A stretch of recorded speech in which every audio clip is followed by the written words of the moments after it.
Hello, everybody. It is Monday night, 7 p.m. Eastern Time. You know what that means. It's time for a live episode of Iron Culture presented by Mass. I am Eric Trexler. I am joined by the Dr. Eric Helms. Helms, how are we doing tonight? I'm doing well this Tuesday late morning. Yeah, Monday, Tuesday, approximately Monday. Let's settle on that. Helms, you are still prepping. Any updates? How are things going? Things are going well. I've seen weigh-ins into the 84s, and from a conditioning perspective, we're ahead of the game. I am essentially ready to get on stage if I was to wear board shorts, but I don't do that.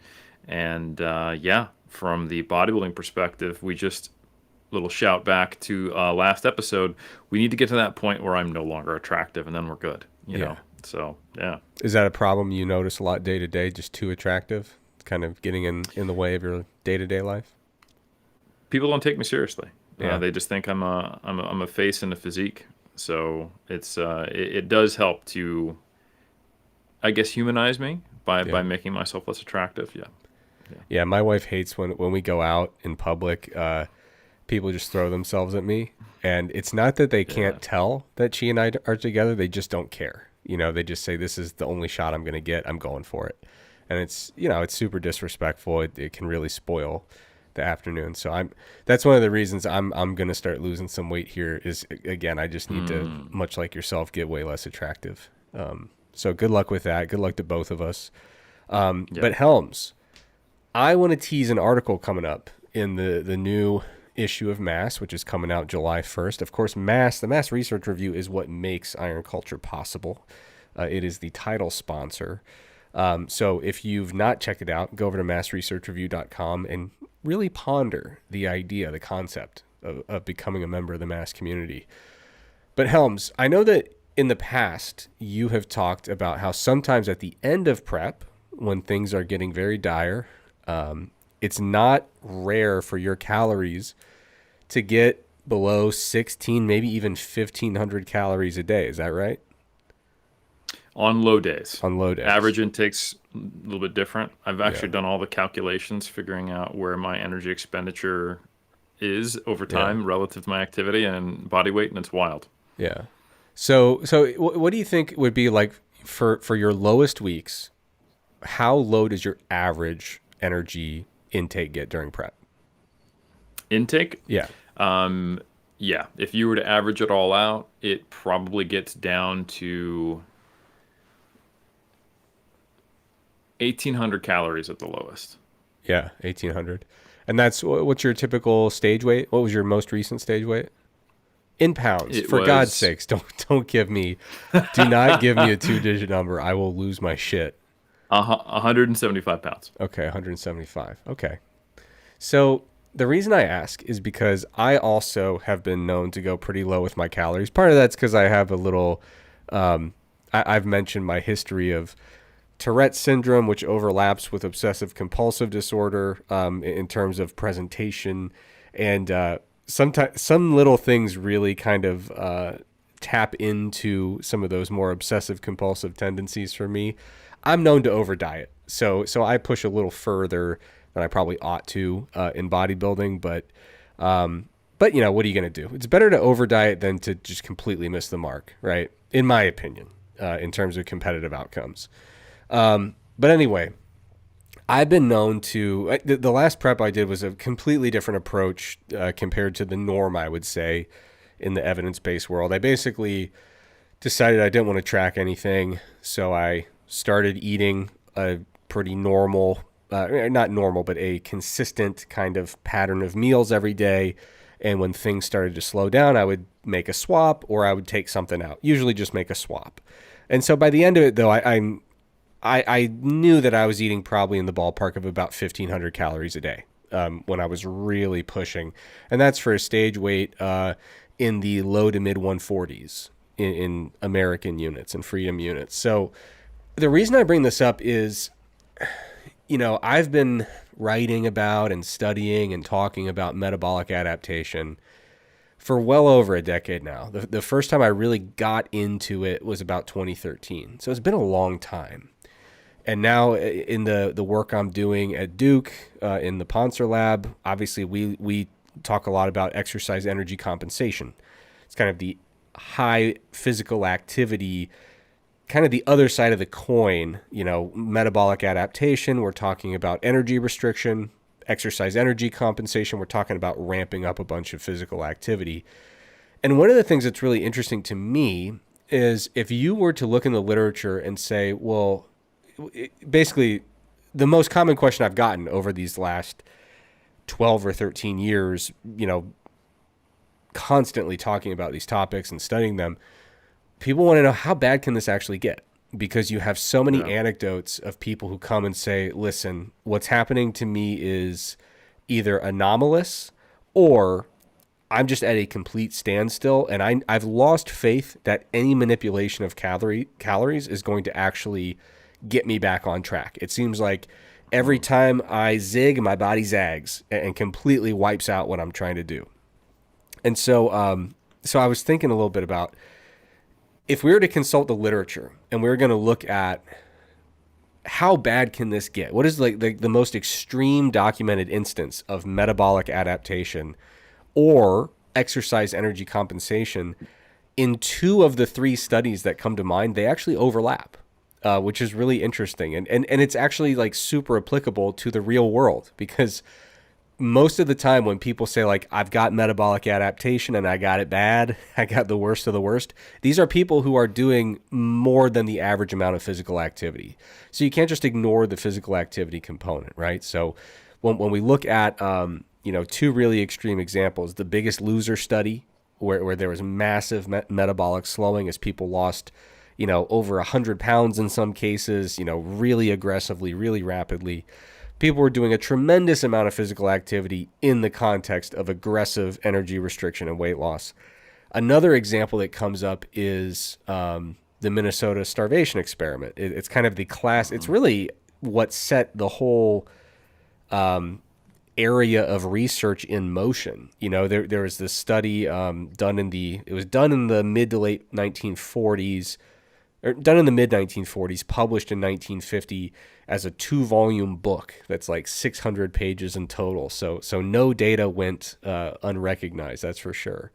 But it was, people who they did have a quota of physical activity they had to do. They had to do 22 miles a week of walking, which is not super extreme, but I'm sure they would have preferred to ditch it if they had the option, especially when you consider the Minnesota starvation experiment is not a misnomer.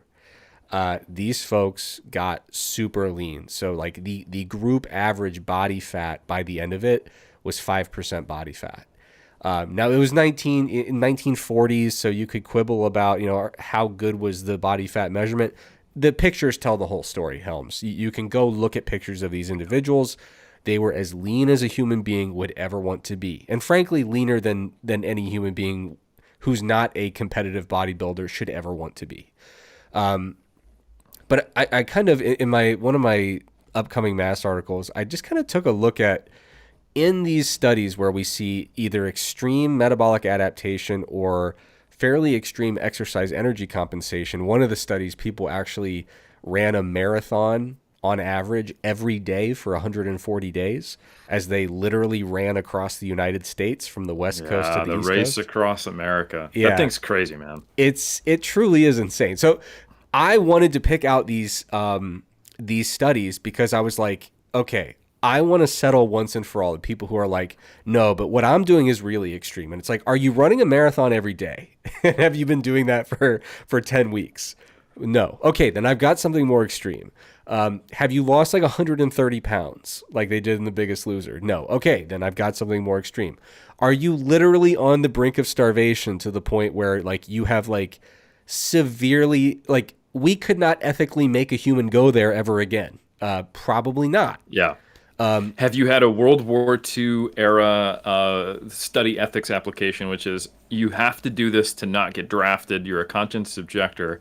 And then once you're in the study, you're not allowed to get out of it. Yes. and you actually have a buddy system and MPs who will enforce it. Yes. I mean, this was a tremendously unethical thing. Pushing, and it's like, I know you're not pushing yourself there because no normal human pushes themselves there. And the people who are pushed to go there, like literally, and not to, make a hard turn and make it serious. People harmed themselves to try to get out of elements of this study. Like, it was that bad, and they got severely, severely lean. So all that is to say, this article basically says, let's put all our cards on the table and look at the most extreme instances and see what we find. And I'm not going to give away all the details and all the values. Needless to say, there was extreme adaptation. Humans clearly can do that, and we're pretty darn good at it. I suspect one of the reasons we have so much capacity for that adaptation is because humans actually are outliers. If you look at other primates, like even if you adjust for body size, if you compare us to chimpanzees, bonobos, a bunch of different primates, we burn an unusually high amount of calories. And that has to do with our brain being super advanced and developed and highly active. Also has a lot to do with our reproductive kind of schedules. We are relatively high in terms of reproductive output, so to speak. So basically, we have all these body systems kind of ramped up to like, they're just running on high energy all the time. So it makes sense that we would have to have some kind of buffer to kind of bring us down to a workable level.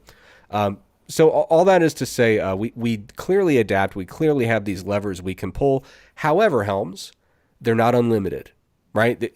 We can't just say, well, your body will figure it out and get you to neutral energy balance no matter what. We know that that's not the case. We know there has to be a limit to some of these things because if you stop eating, Helms, you will starve to death. And even if you have a perfectly titrated drip of, just these little essential amino acids and little essential fatty acids and the micronutrients and electrolytes, eventually you're going to starve to death. You will waste away. Now, one of the things I found super intriguing about this, Helms, was that I'm not going to let you guess because you already know, but to the people listening, I want you to think. I've peer reviewed the article. Yes. Yeah.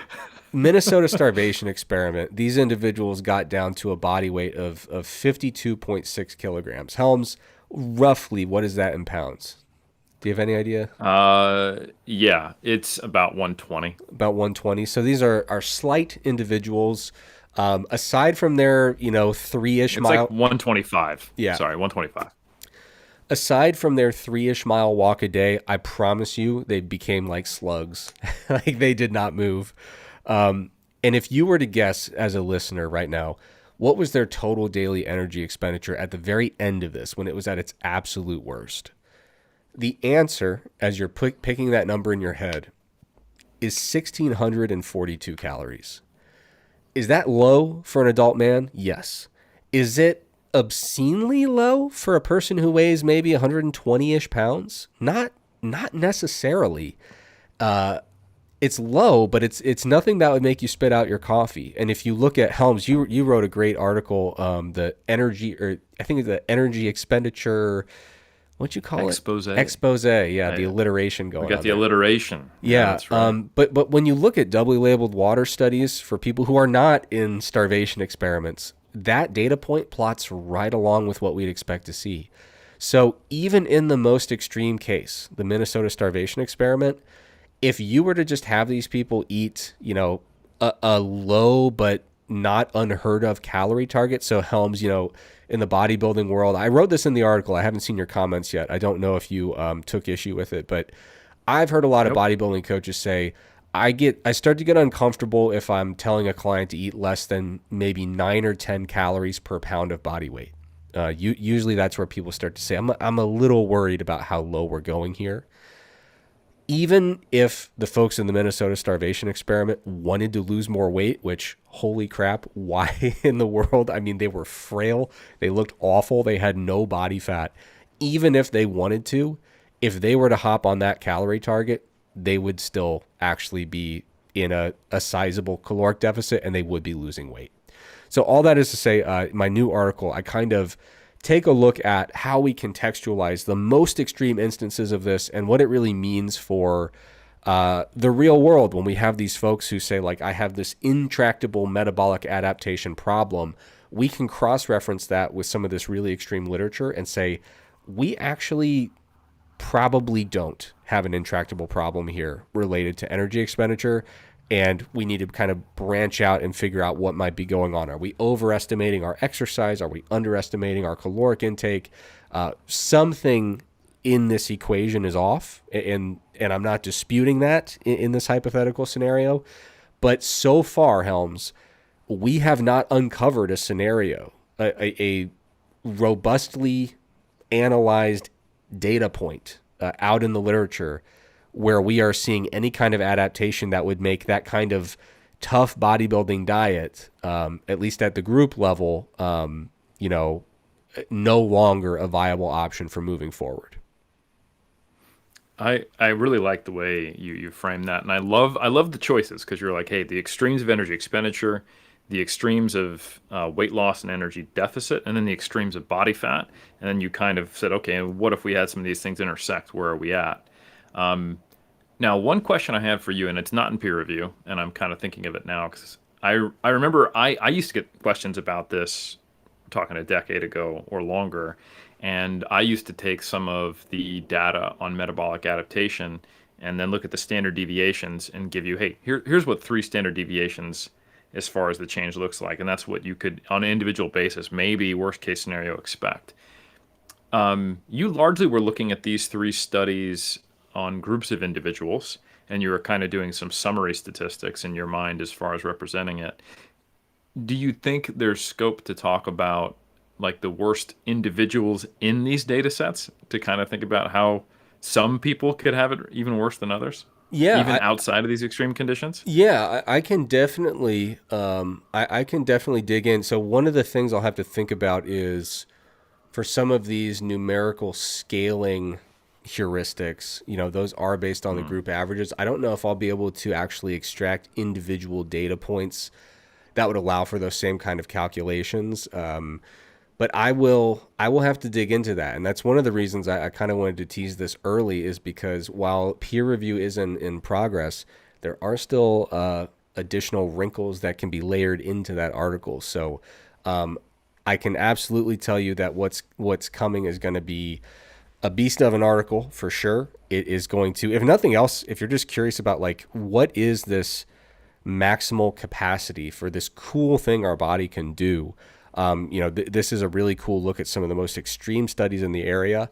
And I will do some digging and see if I can deliver even more inferences and takeaways based on not just the kind of group level averages, but looking at the individual data points to the extent that I can extract them, or, just looking at, the problem is, statistics and data reporting in 1950 was not so great. So, I could assume that it's normally distributed. There's all that kind of question about like, what do I believe this data distribution would have looked like? How certain am I that there aren't going to be, everybody clustered at kind of like a basement effect with a couple positive skew, high outliers. Not even normally distributed. Yeah, so I'll have to give that some very serious thought when I'm not live on YouTube. But it's definitely a good question and something I will dig into and see if the data allow any of those inferences. I ask because I was thinking about my own energy expenditure my last prep when I was at my leanest, and I'm like, man, I think I'm actually lower than the Minnesota semi-starvation guys. Like, I was clocking 10 to 12,000 steps per day, and right around the body weight I told you. And to get to that conditioning, so like I wasn't a deficit, but when we calculated my maintenance, and I'm pretty confident in this value, I was like 2,100.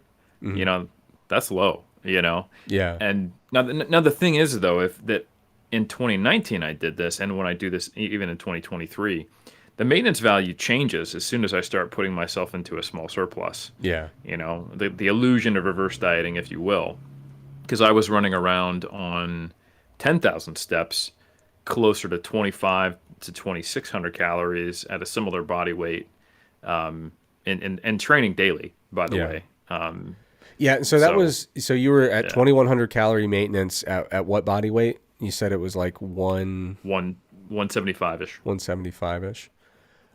Yeah, that makes sense. I mean, because if you think back to like my takeaway from the article, like I didn't just say like, the mean that we see here is the most extreme case that's ever been documented, because clearly it's not, right? There are going to be people below that mean within the data set.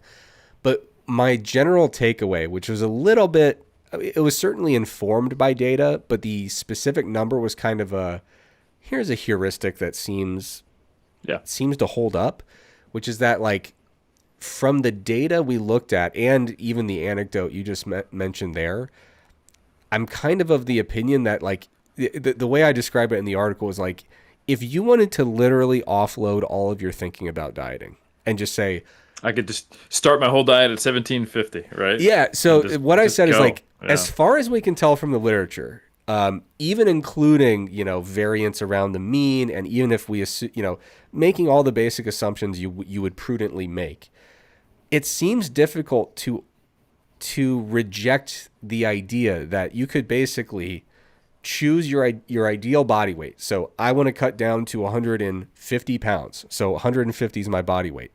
Multiply that by 10. That's your calorie target, 1,500. Walk 3 miles a day. It should take you about an hour. You can jog it if you don't have time. You want to go quicker. As far as we can tell from like literally 100% of human data available, that should get you there. And I really can't find any evidence to suggest anything to the contrary. And I know that that's not an optimal way of dieting at all. However, I do think that kind of statement and heuristic can be a very important perspective shifter, because it's like it completely inverts the narrative when because I write this article based on the experience I've had, which is people saying, I don't believe there is any solution for what I'm trying to do. I am fully stuck, and I believe the further I push, the more my body will fight me.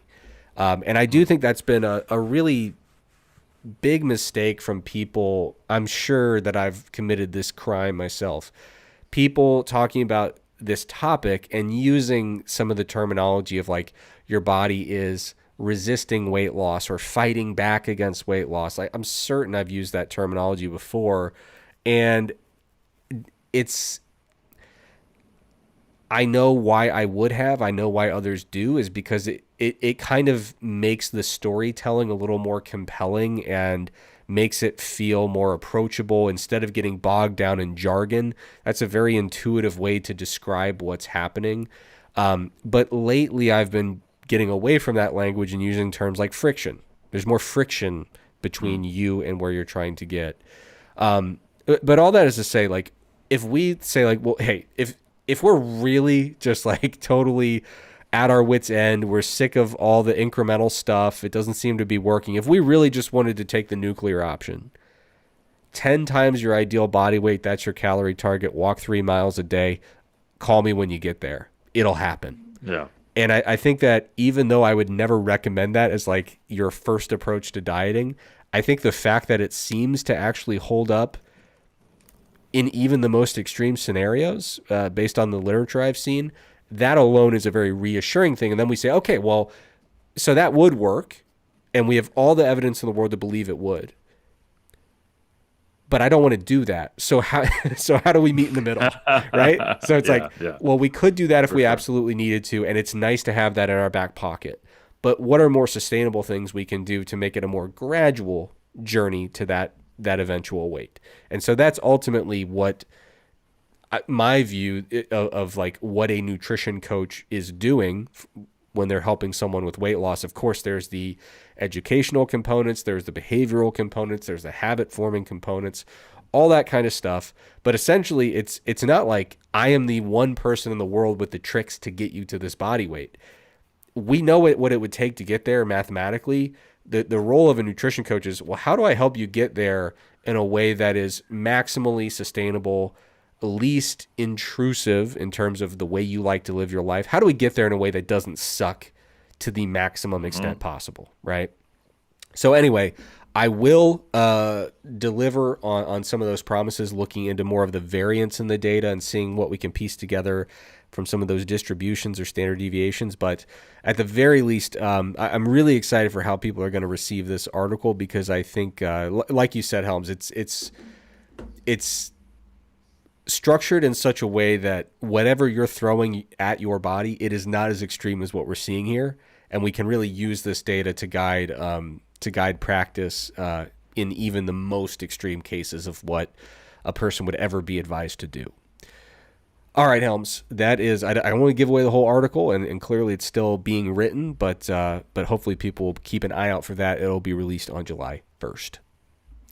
All right, Helms, we need to get out of this nonsense bodybuilding talk and nonsense fat loss talk. Absolutely. We need to get into the world of people being strong. IPF Worlds happened. It is officially over. It did. You can confirm. It is now over, yes. The numerous day festival of IPF Worlds is done, and Helms, you owe the world a recap. Yes, so where we left off, I had covered the two lightest weight classes on both the men's and the women's side, because that's where we're at.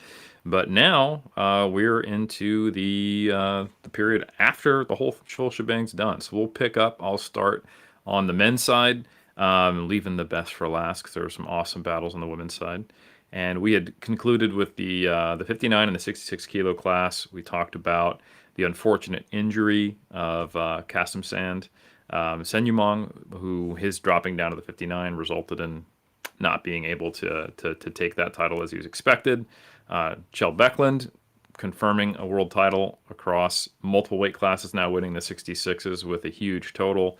And not to be outdone, the 74 kilo class was a one-man's race ran by Austin Perkins, who purposely only took 5 out of 9 lifts. And chose not to totally blow up the world record, because he's competing at Sheffield, and just demonstrate how dominant he is. And he totaled 842.5 at 74 kilos on a 5 for 9 purposeful day. And by the way, the second highest nomination behind him, the final total was 773. So truly an outlier among outliers. Austin Perkins was completely dominant in this class, and it was pretty awesome to see. And then we get into the peak of the bell curve. Go ahead. When you yes, say sir. 5 of 9, does that just mean the other 4 attempts he's just like, I'm not going to bother, or actual failed attempts? Correct. Okay. No, I think he did not take his. I think he chose not to take, I think, 2 lifts. Yeah. And then I think he might have missed another 2. But he came in and was like, I'm not going all out. Yeah. But he loaded 323.5 for squats and then didn't come out for it. So I think it's counted as a scratch. And he did not take his final deadlift, and maybe not even a second to last deadlift. I can't quite remember.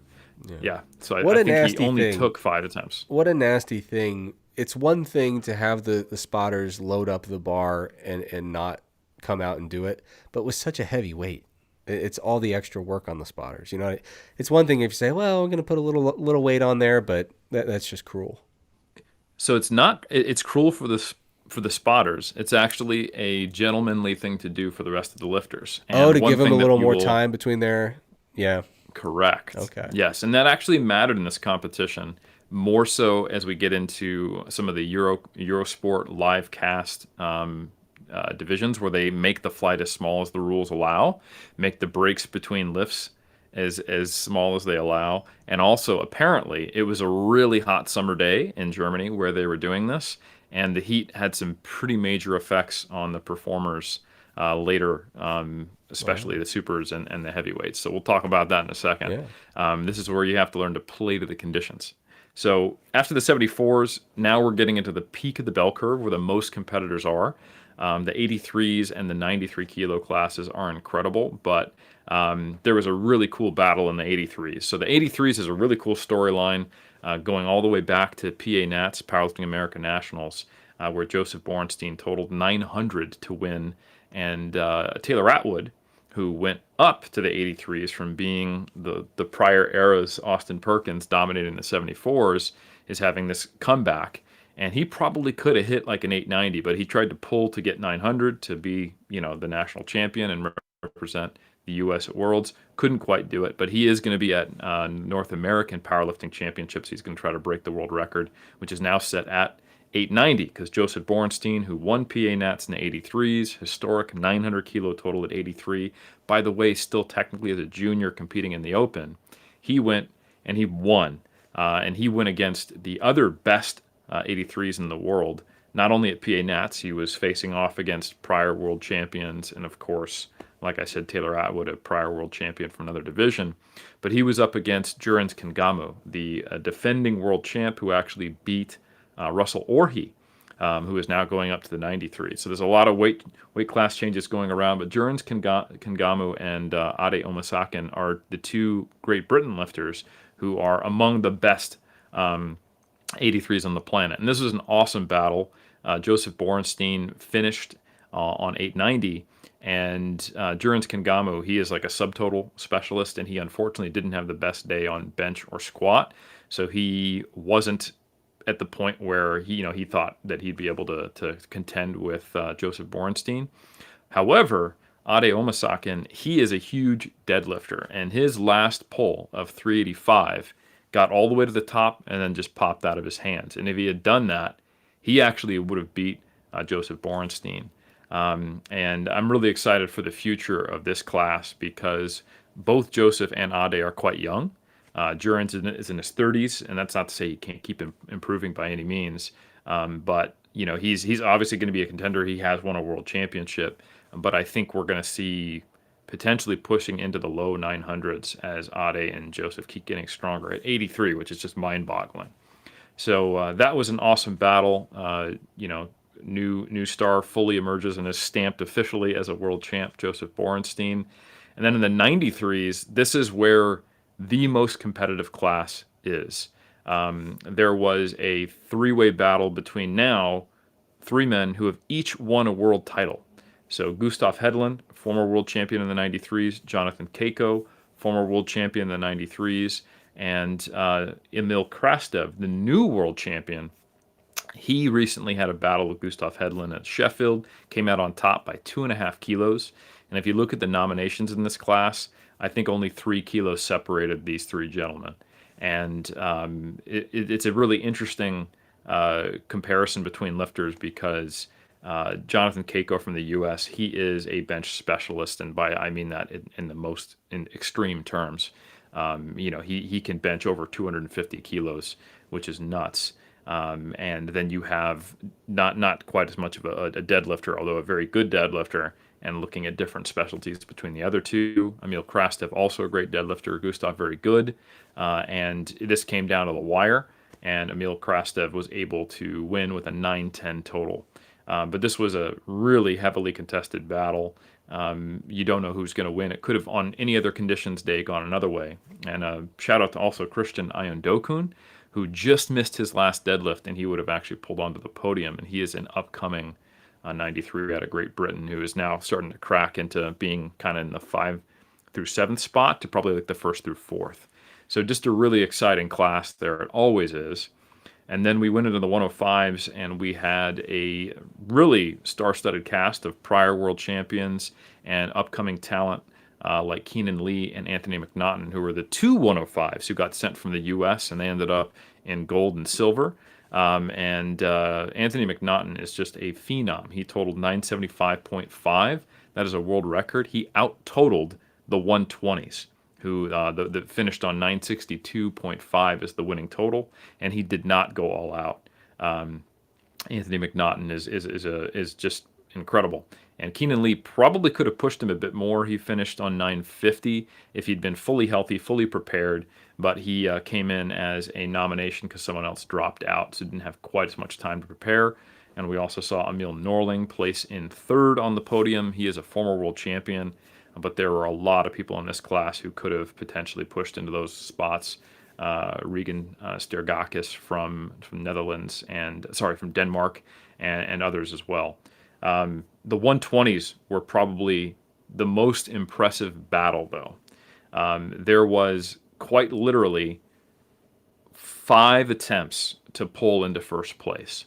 And it started with Big Mo from the UK, who's moved up from the 105 to the 120. So Suleiman Abdul Majid, he has a really big deadlift. He's been steadily improving, going up. He pulled to be temporarily into the first place position, and he actually got one white light, two reds. Apparently, he wasn't fully locked out. It looked pretty good on the live stream, so he was temporarily what we thought would be in first place, but it didn't count.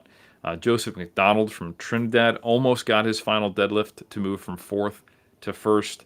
Devin Williams from the U.S. also pulled to be temporarily in first. And then the only successful final pull was by Etienne El from Lebanon. He actually pulled into first. And then the one who was predicted to win, Nonso Chinye from Great Britain, the biggest deadlifter. This guy has pulled over 400 kilos. This is where that heat that I was talking about started to become a problem. These are big boys, 120 kilos. It was incredibly hot. And he actually, sounds like he dislocated his shoulder, and it looked pretty bad as he was pulling. And it resulted in some major cramping that was probably also part of the dehydration. His hand locked up. He couldn't let go of the bar, even though he wanted to, but he couldn't complete the lift. And it came down, and he had to pry his own hand off the bar. And he was literally there with the spotters, and the spotters were trying to help him open his hand. And they actually ended up calling an ambulance. They thought he was, having a pretty serious issue, and I think the pain in his shoulder and the cramping, he thought he expressed like, dude, I thought I was dying.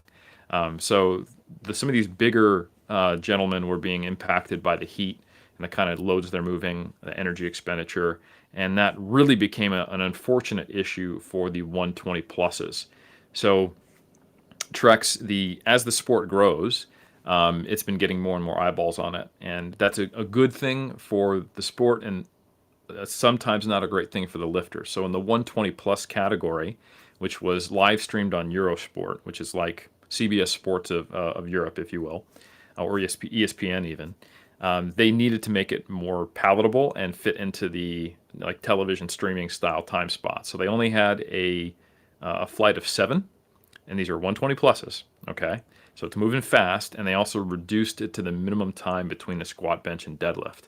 So what this means is that the 120 pluses are just sometimes needing to skip attempts to recover, especially in the heat. Their totals are going to be suppressed. And Jesus Oliveira is the strongest man on the planet right now, the guy with the highest raw total, even though he's tested, even compared to the untested. He didn't get to have the best performance that we were all hoping to see out of him, likely because of that reason. So he totaled 1070, which is incredible on a bad day, but he is capable and has done over 1100.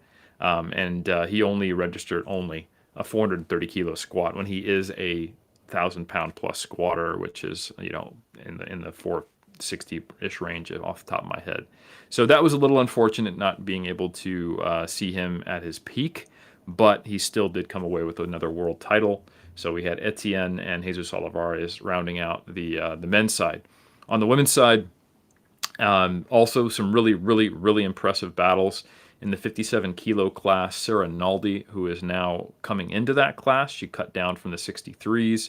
She won with a 5:20 world record, and she had an epic battle with Jad Jacob from France, former world champion, and Joy Nomani from Great Britain, former world champion across multiple weight classes. And they both attempted to pull to try to knock Sarah Naldi out, and it was a very, very close thing. Just got slightly out of position. So this is a very, very competitive class in the 57s, but this is, I think, a new world champion in Sarah Naldi now from out of Italy. And then we saw in the 63 kilo class a really, really also impressive battle between Megan Scanlon, the reigning world champ from the U.S., Chiara Bernardi from Italy, who is a very, very impressive competitor, and then finally Alba Bostrom, who won the title with a 565 world record. She is, I believe, still a junior as well, and I've just been kind of waiting to see her really come into her own in this class and kind of make that next leap in performance, and it did happen. She had a fantastic 9-for-9 day, and at this level of competitiveness, it's just really hard to touch that. So yeah, she is a new world champ coming out of Sweden. So there was a Sweden, Italy, USA battle between 3 top contenders. And then finally, this is nuts, Trex. The 69 kilo class, Agata Sitko, literally just the best powerlifter, period. Not going to say in her weight class, not going to say in her sex category, period. She wanted to try to be the first woman ever to total 10 times body weight. And she has been totaling 620 to 630 in some of her training. Now, she's competing in the 69 kilo weight class, Trex, but she did a water cut to have an official weigh-in at 63.47, just to prove a point. And the water cut impacted her a little more than she thought or hoped it would, but she still totaled 612. And she got 2 squat attempts, 2 bench attempts, and 2 deadlifts. So she was impacted, but she did come back after missing a 247 deadlift to deadlift 255 and totaled 612. And that is the highest IPF coefficient points ever recorded of 133.37. And it's nuts because probably one of the second best lifters ever is right behind her, but really not that right behind her in Carola Gara from Italy, who totaled 588.5, which is insane. But it's just nuts to think that someone at almost 6 kilos lighter body weight, actually Carola Gara weighed in light, but for the weight class, coming in almost into the 63s, was able to total over 600. So it was just a runaway show with Agata Sitko doing that. And then former world champion Chandler Babb actually placed on the podium, getting a 570 total in third, which was more than the former world record, by the way, or very close to it. And she did that in the C group on her own because she didn't have a nominated total to put her in prime time. So just a really impressive class. And then we had returning world champion win again in Carlina Tongotea from New Zealand here. So shout out to the home team. She totaled 612.5, winning the 76 kilo class. And fighting off Cranon Warford, a new contender from the U.S. in the 76 kilo class, who's not quite there, but probably will be, giving Carlina more trouble in the future. And also Laura Motalon from France, who totaled 590. So there's only a 5 kilo spread between second and third. So this class is probably going to get more competitive in future years. And then we had the reigning champ, who is still untouchable, Amanda Lawrence, now winning her 6th world title in the 84 kilo class, totaling 627.5. She did not have the perfect day she wanted, but she did take a crack at the world record deadlift at 270 in the 84s. Didn't quite have the juice for that, so that suppressed her total, but she is capable of the 640 to 650 range. And then finally, we had Brittany Schlater ended up winning her 3rd world title and beating former world champion and former strongest woman in the world, Sunita Mullah, who is, I think, the only woman to have squatted raw drug tested over 700 pounds. She actually went for a new world record of 323. She squatted 315, just under 700 pounds. She had a bit of a rough day. She only made 1 deadlift, 2 squats, and 2 benches, and that left the door open for Brittany Schlater, who is incredibly consistent, and on 8 for 9 set a new world record of 737.5, squatting 285, benching 162, and finishing deadlifts with 160. So, 295. I suppressed her squat a little bit there. So this is an incredibly consistent lifter from Canada. So big shout out to Brittany Schlater. And then rounding off the podium was Natalie Lalai, who is the best female deadlifter in the IPF right now. She finished with a 285.5 world record, and she attempted to go up higher than that, didn't quite get it, but she has deadlifted in Australia locally, I believe, over 300 kilos. So the super heavies on the women's side are also getting incredibly impressive, and we're seeing totals in the 700s. So yeah, it's going to be some really impressive coming years, and it's crazy to see the trajectory is still on the upward swing tracks. Yeah, someday it's supposed to slow down, theoretically, but Theoretically, that time is not in the immediate time horizon here. People keep getting stronger and stronger at alarming rates, and I think we need to shut this down until we figure out what's going on. You know what I mean? Mm-hmm. Yep. Well, I appreciate the update. The Iron Culture appreciates the update. I did time you, and I am going to earmark that exact amount of time for the college football preview episode, which will be coming up in August. So everyone can look forward to that. Of course, it's way more fun to do the college football preview before the year versus talking about it as it goes, because it's like Christmas morning. All the packages, they're all wrapped up it's more fun to speculate about what could possibly be in there. You know, it's great to unwrap them, but the speculation is really what makes the sport. So we'll make sure we take care of that a little bit closer to the season. You know, you want to make sure people get through camp, get all the intel you can get. All right, Helms. We owe people things. As we were wrapping up our last episode, we mentioned a couple questions from the live chat of the heroes in the YouTube live chat, top tier Iron Culture listeners who make it out live every single week. We had a couple questions that we promised to answer, and there's actually another one or two that are worth addressing in tonight's chat. So let's try to do these concisely if we may. The first one, I'm going to go a little bit out of order. The first one I think is really, in my opinion, a pretty straightforward answer. So let's say hypothetically, I'm interested in both bodybuilding and powerlifting, or even if you're not competitive, I want to be big and I want to be strong. Is it a viable option to basically plan out my bench, squat, and deadlift training using a pretty well-established powerlifting program, and then just add on my hypertrophy work on top of that, and potentially use some time-efficient strategies like supersets to kind of make it a little bit more palatable in terms of fitting my daily schedule? My personal opinion is that is completely viable. I think my general preference, just in terms of being efficient with my time and effort, is I don't necessarily do a full powerlifting program when I'm trying to straddle this balance for squat, bench, and deadlift, but I begin my workout with at least a few heavy sets. You know, the days that I'm benching, you know, maybe I do at least a couple heavy triples, or some people will even go in and just do a few heavy singles and then essentially just do a bodybuilding program on top of that. So the way that you titrate how much of one or the other you do is really up to you and up to kind of where you are in that spectrum of, like, when I woke up on a Tuesday, I was more interested in being a bodybuilder or a powerlifter. But I think you can really do anything within that spectrum, which is basically I do a few heavy singles and then a bodybuilding program, or I do a powerlifting program and then throw some supersets on and other time-efficient strategies to kind of hit some of those muscles that don't really get the love they need on your typical powerlifting program. What do you think, Helms? I have literally nothing to add, and that's quite exactly before I fully committed.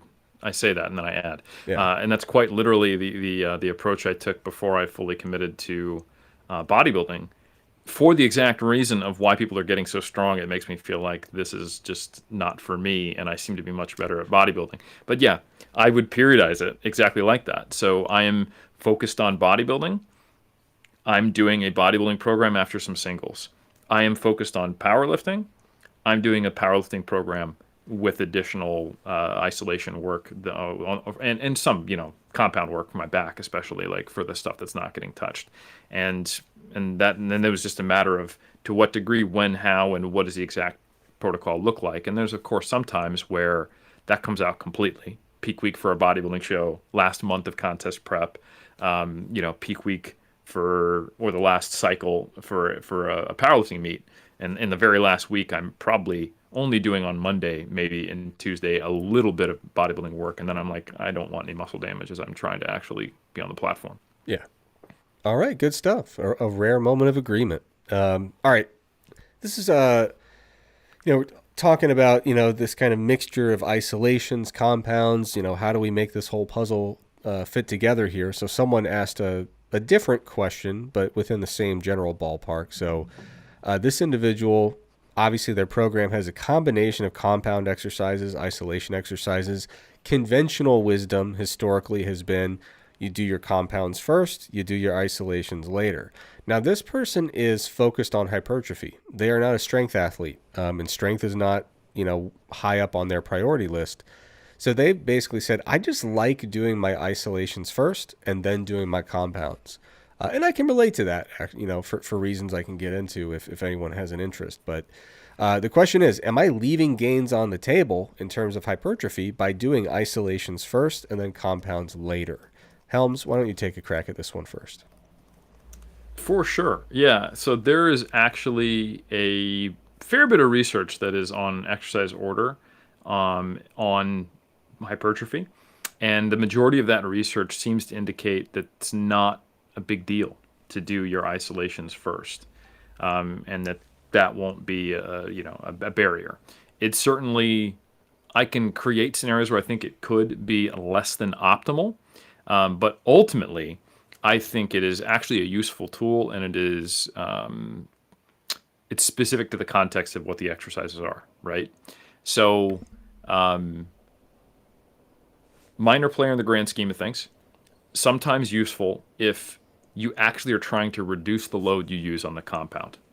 And if you're reducing the load because of the actual fatigue in the target muscle, that's kind of the goal, right? We're trying to get to the point where we have produced a sufficient stimulus in the vast majority of the muscles, the fibers that are part of that muscle that are contributing to that. So if you were to say, let's say, do some sissy squats or some lean back leg extensions, lengthen partials. So you're like still getting attention at a long muscle length. So you're not expending all of this energy and creating fatigue with, say, a suboptimal approach. And then you were to jump on, let's say, a hack squat, and you're like, oh man, I'm only getting 80% of my normal loads. Is this terrible for hypertrophy? Probably not, because that's kind of the same mentality as going, oh, is my third set not counting because I can only do 80% of the reps that I did due to my first and second. So the thing to consider, however, is when you go to that compound, does it change your motor patterns? And if something that would have typically not been the limiting factor now becomes it, how does that impact the other muscle groups that are trained in that motor pattern?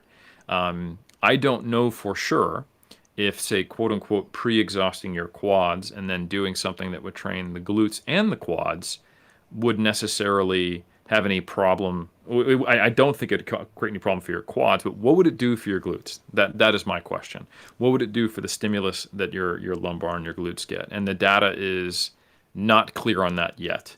Yeah. So I think, and it is just an be interesting, aware. yeah, it's an interesting question because you're thinking, well, if if my quads were kind of, exhausted to some extent going into it, maybe I'm shifting more emphasis to those other elements. But then it's like, but if my quads become, a limiting factor that are now very limited, am I not able to tap into some of that volume that would have actually, stimulated those other muscle groups? So it's an interesting, if you go purely based on kind of rationalizing your way through it, you could end up in both destinations quite easily.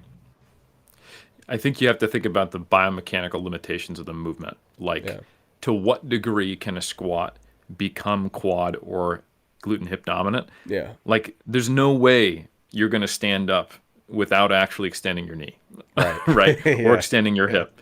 So there does become a point on some of these movements where I could see a pre-exhaust creating a bottleneck for the other movement. Even if, let's say, on rep 1, you're getting a whole lot more glute and lumbar activity, but the adductor, the glutes, and they just can't do enough. And then the quad, I really need you to extend, kind of deal. Yeah. So, Yeah, I think it's important that as you're going through your workout, if you do implement this kind of strategy, I mean, observe, take note of what you're feeling, how you're performing, and kind of adjust your course accordingly. One thing I do like about this approach is I enjoy, just from a totally subjective experiential perspective, I enjoy structuring a workout where because usually when I'm like in the bulk of my training, hitting it really consistently, I'm usually going to the gym very, very early. And I'm like, I'm so tired. And it's kind of nice to ease into the workout and be like, do I really feel like pulling a heavy triple right now? Maybe not, but like, could I swing some bicep curls to get the blood moving? Yes. Yeah. So I like how it feels to kind of gradually work your way toward this like crescendo that's building in your workout, and then the climax being the compounds at the end. For me, just subjectively, it's kind of a more enjoyable way to have the workout flow, regardless of any other consideration of what is optimal, all the other elements that you brought up. So I just want to acknowledge that I can definitely see the appeal here. I know some people are going to look at that and it bucks the trend so substantially. People are going to it's going to give them a bad taste in their mouth to even think of doing your isolations before your compounds. But I definitely see the appeal in some cases. But all right, Helms, I think yeah, go ahead. I got one more thing to add because I was remembering as I was talking about this. Wait a minute, there's a new preprint on this, and I am probably going to cover it in mass, Yeah. maybe even in like next issue or something like that, by Herman and colleagues, and it is titled "Front-Loading Fatigue: Does the Pre-Exhaustion Method Influence Resistance Training Induced Muscular Adaptations?" And they specifically compared two groups of 24 young resistance-trained individuals, mostly male, but including females.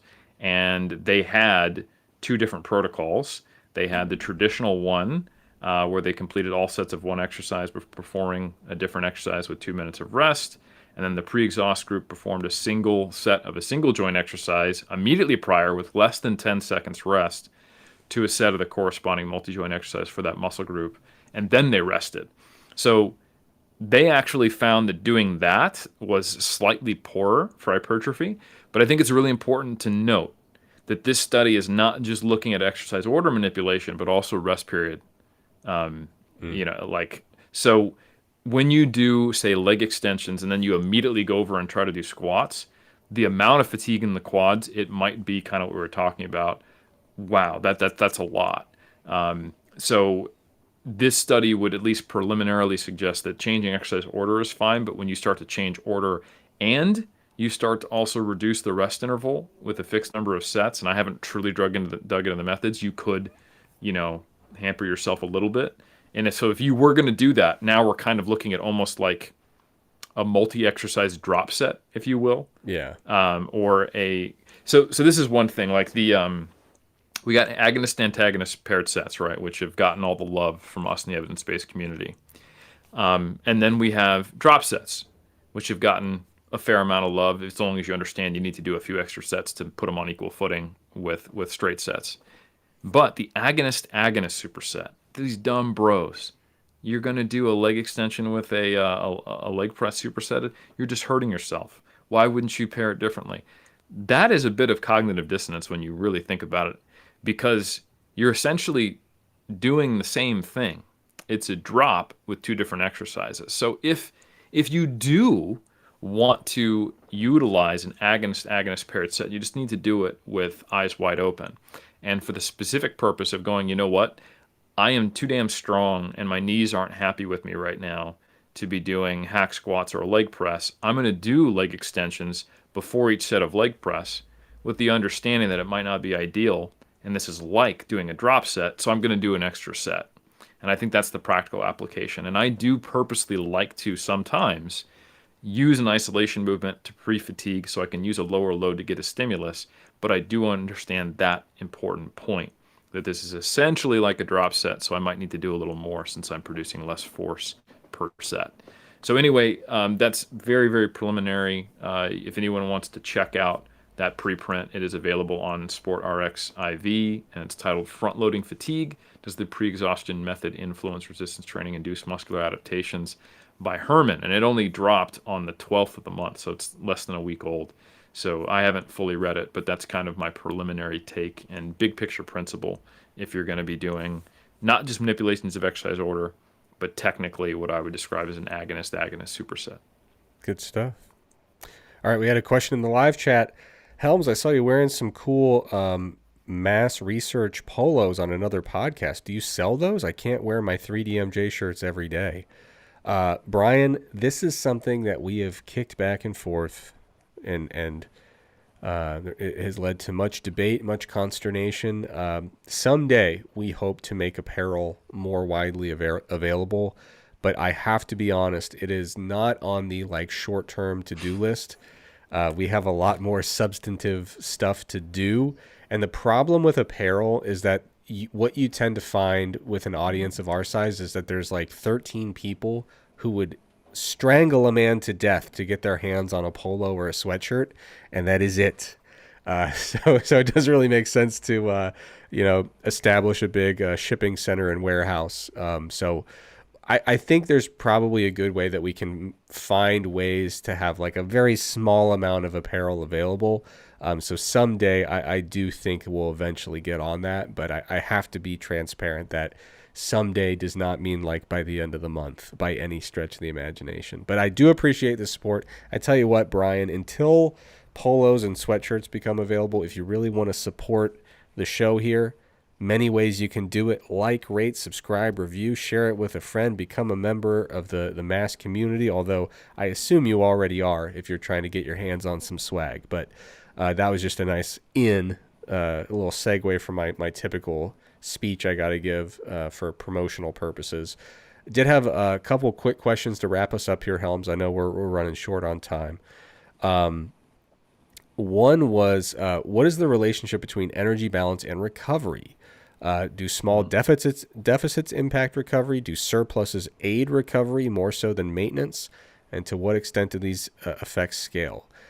My view on this, I mean, you could probably do a deep dive into the literature and come out with a more nuanced and informed perspective. But my view on this, if I'm going from kind of my gut feeling, informed by the literature I've read on this over the years, is I don't think it's a linear thing.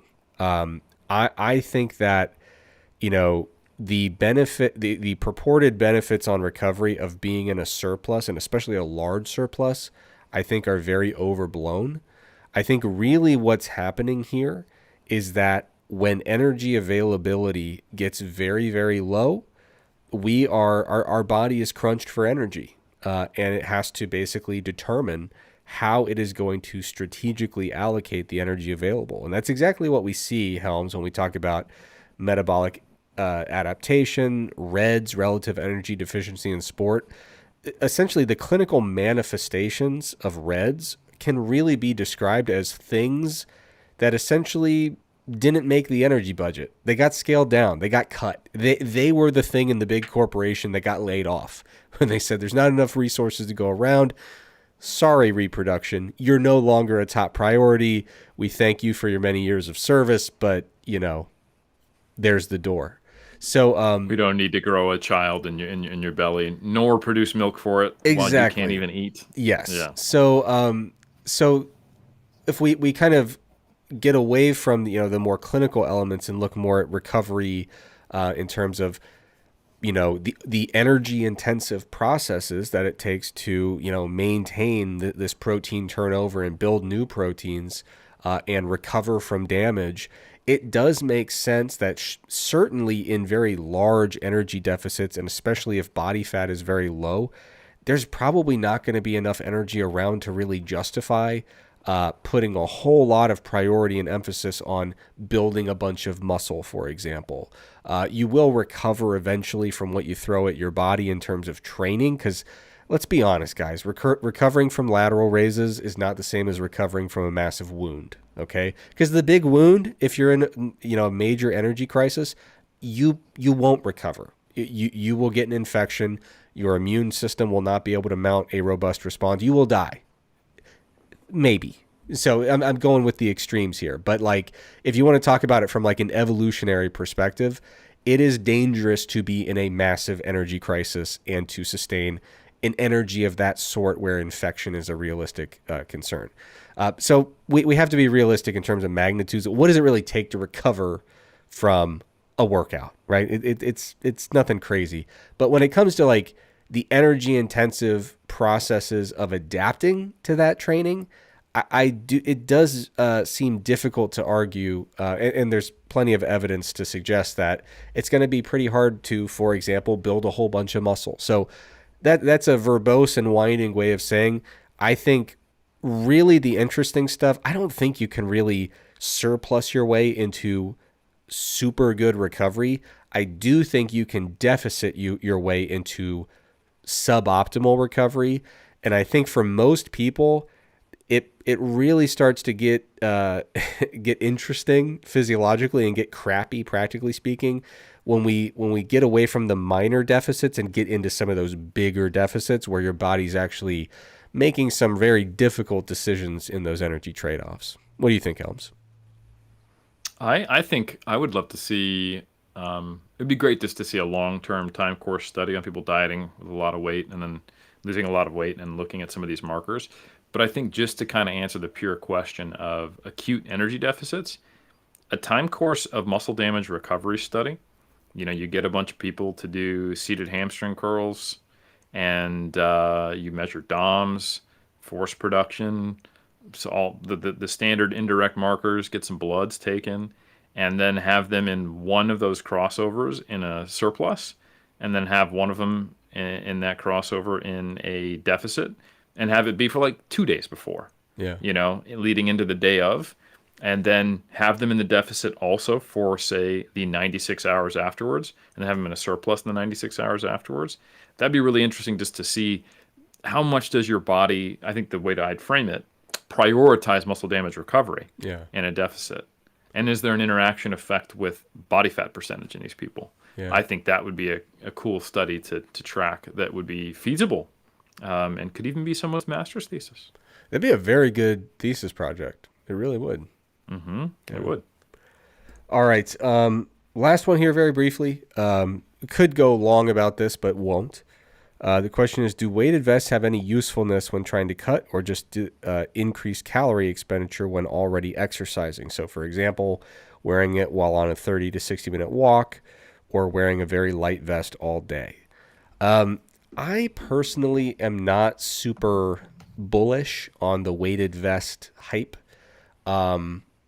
I think, first of all, I find it to be very cumbersome. People generally don't enjoy wearing them, most people.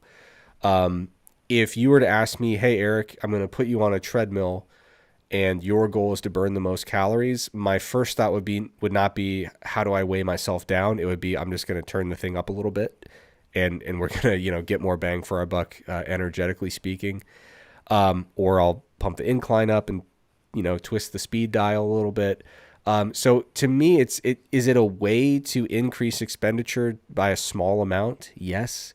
Does that small amount, when I weigh the potential increase in expenditure versus the pleasantness or lack thereof of exercising in a heavy vest, to me, the cons kind of outweigh the pros in that case.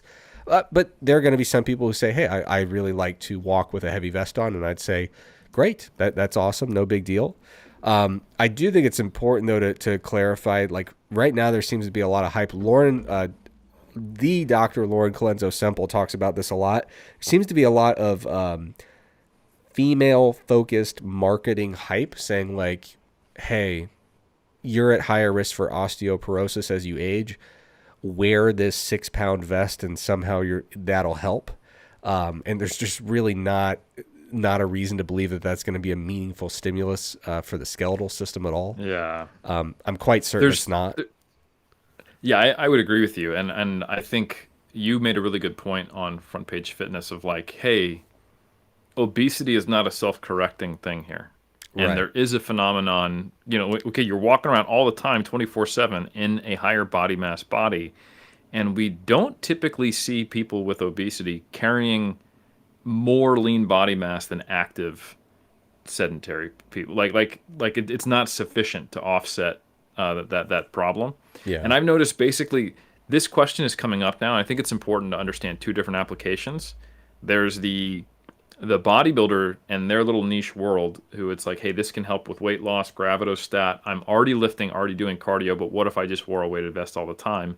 And then there's which is like, fine, give it a try if it's not too annoying for you. We're already crazy and you're doing everything and this is not gonna, like, you're healthy already. Or there is the potential, I am considering maybe exercising and changing my lifestyle because I'm experiencing age-related, or I'm afraid of age-related drops related to osteopenia, sarcopenia, and postmenopausal potential health complications. I haven't yet started exercising. I'm not doing that. and I might choose, because some influencer is saying to do so, walking with the weighted vest instead of actually getting a personal trainer, signing up with a gym, and taking on progressive resistance exercise. And I think that is a big problem because some of that messaging could lead to that. And that's some of the issues I take with supplements, even ones that work. It's Yeah. that it'll, when you're not quite ready, when we think about theoretical models of behavior change, to fully commit something that is an easier low-hanging fruit that doesn't actually require as much lifestyle. Ready, when we think about theoretical models of behavior,